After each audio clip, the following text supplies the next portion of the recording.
फतेहपुर विधानसभा क्षेत्र से जननायक जनता पार्टी के प्रत्याशी के रूप में हमारी फतेहपुर क्षेत्र की जनता, हमारे बुजुर्गों के आशीर्वाद, युवा साथियों के सहयोग, प्यार, प्रेम और स्नेह से मैं ये चुनाव लड़ने जा रहा हूं।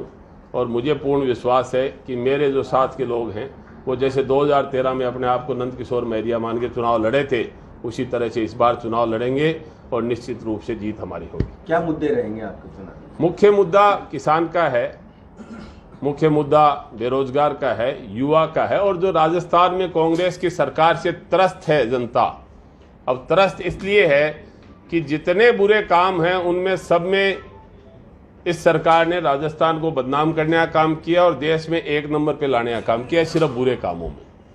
आज पूरे देश में चाहे महिला दुष्कर्म का मामला हो, चाहे बलात्कार का मामला हो, चाहे नाबालिग लड़कियों के साथ रेप का मामला हो, चाहे छोटे बच्चों की तस्करी का मामला हो, महंगाई का मामला हो, भ्रष्टाचार का मामला हो, पेपर लीक का मामला हो, बिजली की दरों का मामला हो, पेट्रोल डीजल की दरों का मामला हो, चाहे ये जो साइबर क्राइम का मामला हो, हर क्षेत्र में राजस्थान आज पूरे देश में नंबर 1 पे पहुंच गया है।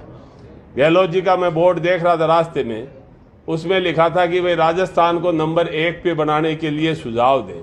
अरे 5 साल बाद गहलोत साहब कौन से सुझाव मांग रहे हो? आपने राजस्थान को, मैंने अभी अभी आपको 10 चीजें गिनाई हैं, इन क्षेत्रों में नंबर 1 बना दिया। अब और किस किस में नंबर 1 बनाना चाहते हो? अब आप माफ करें और विदाई लें, यही मैं आपको कहूँ। जेजेपी ने क्या टिकटों की घोषणा कर दी है? सब टिकटों की घोषणा की है क्या? अब आप यहाँ पे भाजपा के प्रत्याशी के सामने चुनाव लड़ोगे, जबकि आपके भाई जो है वो लक्ष्मणगढ़ से भाजपा के प्रत्याशी है। देखो किसके भाई कहाँ से प्रत्याशी हैं, किस पार्टी से प्रत्याशी है, इस बात से ना तो मेरे को फर्क पड़ता है ना जनता को फर्क पड़ता है। फर्क इसलिए नहीं पड़ता, अब आपके 4 भाई पत्रकार यहाँ बैठे हैं, किसी के घर में 6 डॉक्टर बैठे हैं, किसी के 7 वकील बैठे हैं। तो ये तो स्वतंत्र भारत है, स्वतंत्र है, लोकतंत्र है, इसमें सबको चुनाव लड़ने का अधिकार है। अपनी अपनी विचारधारा है, किसी को जेजेपी जमती है, किसी को कांग्रेस जमती है, किसी को सीपीएम जमती है। जिसको जो जमेगी, जिसके विचार मिलेंगे, उससे वो चुनाव लड़ेगा।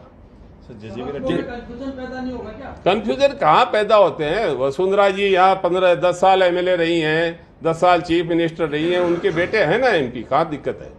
बीजेपी की आप बात करो तो मेनका गांधी जी भी एमपी है और उनके बेटे भी एमपी है, कहाँ तकलीफ है? राजनाथ जी भी हैं और उनके बेटे भी हैं। सुभाष जी आपको मनाना चाह रहे थे? नहीं, मेरे को सुभाष जी जो है उनका आशीर्वाद मेरे साथ है, और मनाने के लिए तो अच्छी बात है, मनाए तो किसी भी बात के लिए, लेकिन चुनाव की जहां तक बात है तो जनता का काम है और जनता जिसको चाहेगी उसको बनाएगी। सर, गठबंधन को लेकर क्या रहा कि ऐसा लग रहा था कि गठबंधन होगा? गठबंधन की चर्चाएं थी, लेकिन किसी भी वजह से प्रदेश की जो कार्यकारिणी है, राष्ट्रीय कार्यकारिणी गठबंधन के पक्ष में थी, लेकिन प्रदेश की कार्यकारिणी ने कोई ऑब्जेक्शन किया होगा, गठबंधन नहीं हुआ। अब गठबंधन तो पार्टियों की टूटते रहते हैं, होते रहते हैं, हो सकता है चुनाव के बाद हो जाए और ना भी हो, ये तो भविष्य की बातें हैं। घोषणा की है क्या आपकी? हाँ, जेजेपी ने मुझे खुद पर्सनली, जेजेपी के जो अध्यक्ष हैं उन्होंने कहा है, और उप मुख्यमंत्री जो जेजेपी के हैं दुष्यंत सिंह जी, वो रविवार को 11 बजे फतेहपुर में पौधार सदन जगह है अशोका हॉस्पिटल के सामने, वहाँ मेरा कार्यालय का, जेजेपी के कार्यालय का उद्घाटन है। वो स्वयं उप मुख्यमंत्री जी आके करेंगे और वहीं सारी टिकट की और अन्य घोषणाएं करेंगे।